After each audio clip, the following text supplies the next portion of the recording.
প্রথমেই সকলকে জানাই শুভ দীপাবলির অনেক অনেক শুভেচ্ছা।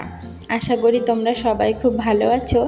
অনেক দিন ধরে আমার কিন্তু ভ্লগ ভিডিও পোস্ট করা হয়নি, তাই ভাবলাম আজকের দিনটা তো বেশ ভালো, আজকেই ভ্লগ ভিডিওটা পোস্ট করি।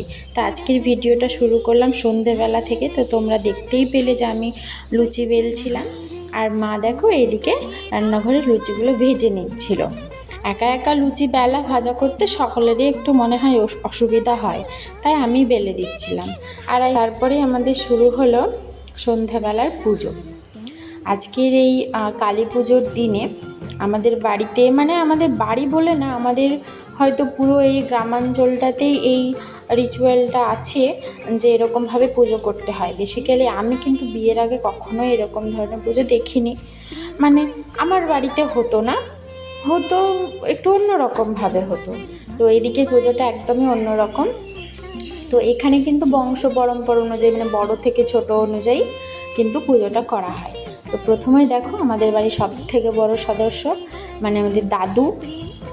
তো দাদু পুজোটা করে নিল প্রথমে, তারপরে বসে পড়েছে ঠাম্মা।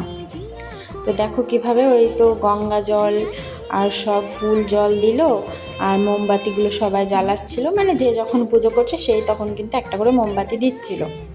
তারপর ওই নাড়ু, মুরকি, খই, এই ধরনের খাবারগুলো, মিষ্টি, এই ধরনের খাবারগুলো করছিল। আসলে পূর্বপুরুষদেরকে উৎসর্গ করেই পুজোটা করা হয়। তো এক এক দিকে এই পুজোটার হয়তো এক এক রকম নিয়ম আছে। তো আমাদের এখানে এরকমটাই হয় যে কলা পাতাতে নাড়ু, খই, মুরকি এসব দেওয়া হয়, আর বংশ পরম্পরা অনুযায়ী আর কি পুজোটা সবাই করে। তো ঠাম্মা পুজো হয়ে যাওয়ার পরে পুজো করে নিল বাবা, কেননা ঠাম্মা দাদুর বড় ছেলে আমাদের বাবা, মানে আমার শ্বশুর মশাই।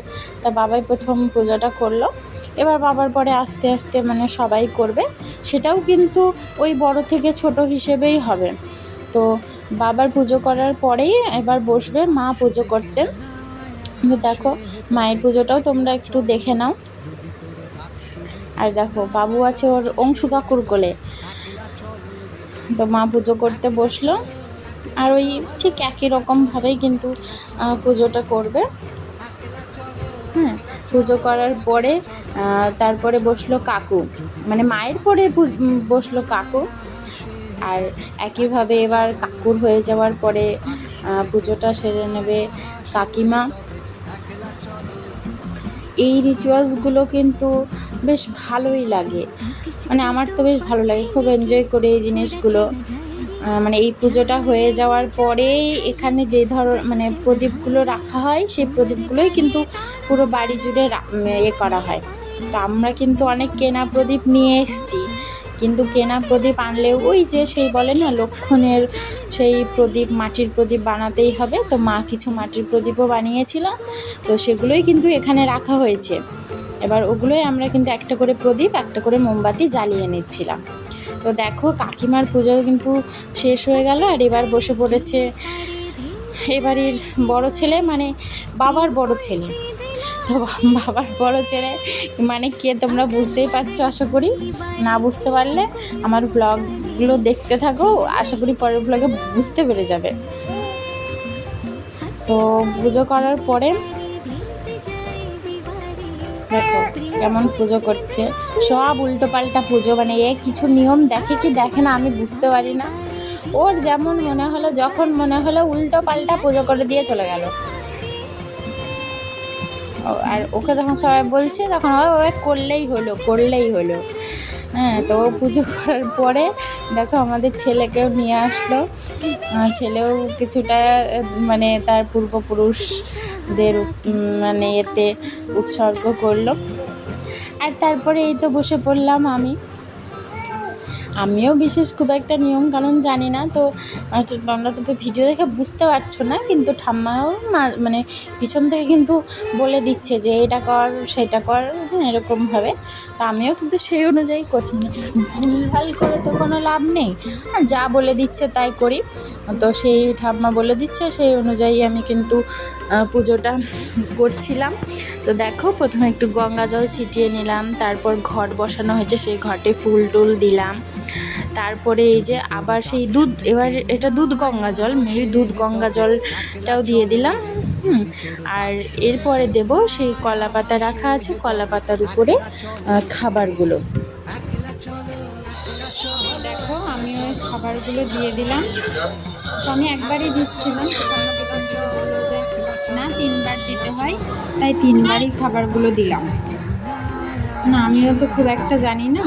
তারপরে এই মাটির প্রদীপগুলো জ্বালিয়ে নিচ্ছিলাম, যেগুলো মা বানিয়েছে।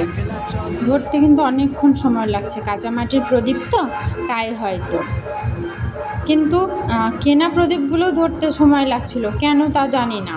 তো আমার এই করতে পুজোটা শেষ হয়ে গেল। উপরের ঘরগুলো নিয়ে প্রদীপগুলো দিয়ে আসতে, কেননা নিচের ঘরগুলো নিয়ে সবটাই মা দিয়ে ফেলেছে, তাই মা বললো যে উপরে তুমি দিয়ে এসো। তাই আমি উপরে চলে এলাম উপরের ঘরগুলো নিয়ে প্রদীপ দিতে।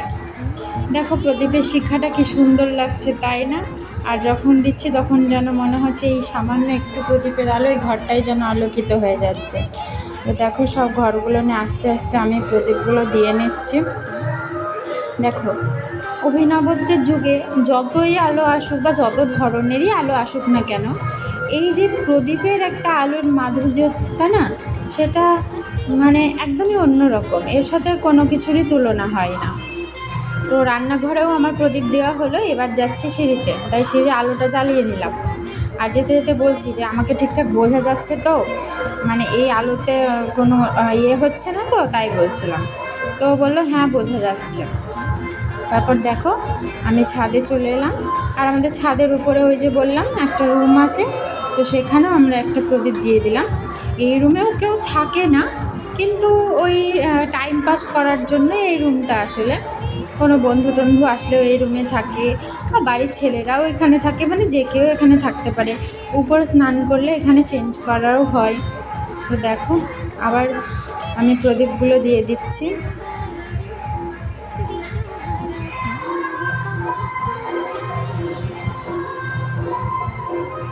তারপর চলে এলাম নিচে, আর নিচে এসে প্রদীপগুলো দিয়ে দিচ্ছিলাম। এই যে এটা হলো মানে নিচে না, এটা হলো দোতলার উপরের মেন দরজা। তা আমি মেন দরজাতেও দুটো দিয়ে দিলাম আলো। তো তোমাদের দাদাভাই বললো যে এখান থেকে ওই নিচেও দুটো প্রদীপ দেয়, তাই আমি সেই নিচেও দুটো প্রদীপ দিয়ে দিলাম। আর নিচে প্রদীপটা দেওয়ার পর দেখো কত সুন্দর লাগে। নিচে প্রদীপটা দেওয়ার পর এই জায়গাটা যেন আরও সুন্দর লাগছে। আর আমি শুধু মানে ভিডিও দেখতে দেখতে মনে করছি এই শিখাগুলো কত সুন্দর লাগছে। তারপরেই তো রেডি হয়ে চলে এলাম একটু মন্দিরের উদ্দেশ্যে। তো এই দেখো 2 ননদ আর আমি চলে গেলাম মন্দিরে। মন্দিরে এখনও মায়ের পুজো শুরু হয়নি, কেননা বাজে কটা, ওই 9টা মতো বাজে, এখনও মায়ের পুজো শুরু হয়নি। তো তার আগেই আমি এখন প্রদীপগুলো ধরিয়ে দেব। আর এই কাজটা আমি যে বিয়ের পরেই করছি তা না, আমি কিন্তু মন্দিরে গিয়ে প্রদীপ জ্বালানোটা বরাবরই করি, বিয়ের আগেও করতাম, আর বিয়ের পরেও তার ব্যতিক্রম হলো না। বিয়ের পরেও আমি চলে এলাম মন্দিরে প্রদীপ দেখাতে।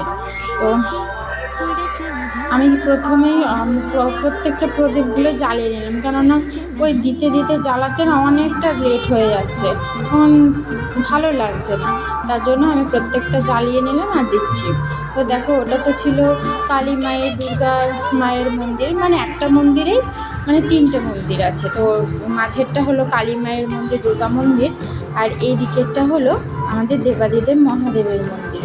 তো দেখো এখানেও কিন্তু একটা শিবলিঙ্গ আছে, এখানে শিবরাত্রি পুজো বেশ ভালোভাবেই হয়। তো আমি এখানে প্রদীপ দিয়ে দিলাম, তারপর মাও একটা প্রদীপ নিয়ে এখানে দিয়ে দিল। তারপরেই আমরা চলে গেলাম পরের ঘরে।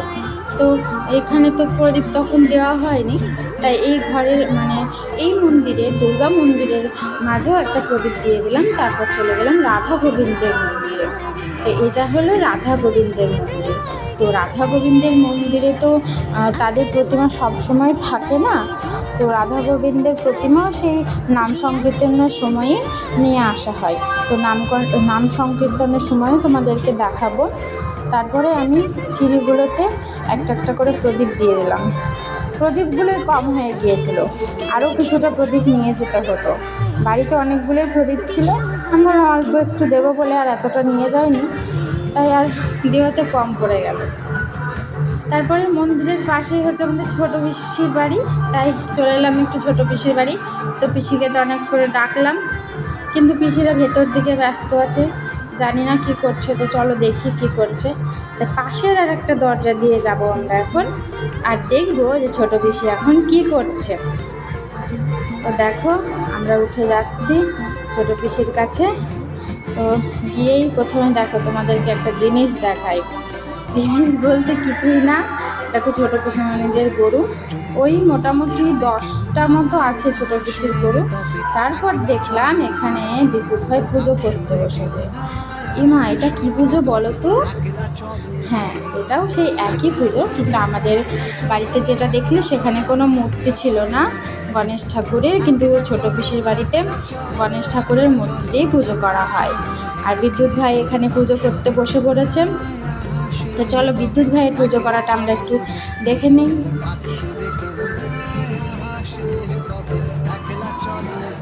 দেখো ধূপের গন্ধ যে কি ভালো লাগে না, সত্যি অসম্ভব সুন্দর লাগে। দেখো এখানে গণেশ পুজোর সামনে 1 কাঠা হয়তো ধান এইসব রাখা হলো। আরও একটা জিনিস খেয়াল করো, আমাদের বাড়িতে কিন্তু কলা পাতায় মানে ওই ভোগগুলো বিতরণ করা, মানে বিতরণ বলতে ভোগগুলো নিবেদন করা হচ্ছিল ভগবানকে। কিন্তু পিসিদের বাড়িতে এসে দেখলাম এটা কিন্তু সেই মানকচু, হ্যাঁ মানকচুর পাতাতেই ভোগটা নিবেদন করলো। তো প্রথমেই ভাই মানকচুর পাতাটা রেখে দিল, তারপরে ফুল দুব্ব ঘাস দিয়ে ঘরটা বসিয়ে নিল। এবারই এখানে পুজো করা হবে। তো আমাদের যেহেতু বাড়ি যেতে হতো, তাই আমি বললাম পুজো করো, আমরা আসি। তারপর আমরা চলে এলাম। তারপর বাড়িতেও বাকি প্রদীপগুলো সব জ্বালিয়ে নিচ্ছিলাম, তারপর বাকি প্রদীপগুলো ধরালাম। আর ব্যালকানিতে ধরাচ্ছিলাম বলতে এখানে একটু শ্যুট করছিলাম। তারপরে উপরে ছাদে গিয়ে কয়েকটা বাজি ফাটিয়ে নিলাম। তারপর দেখো এনেছিলাম ফানুস, কিন্তু দুর্ভাগ্যবশত আমরা একটা ফানুসও ওড়াতে পারিনি, কেন জানি না, কি জানি উড়লই না।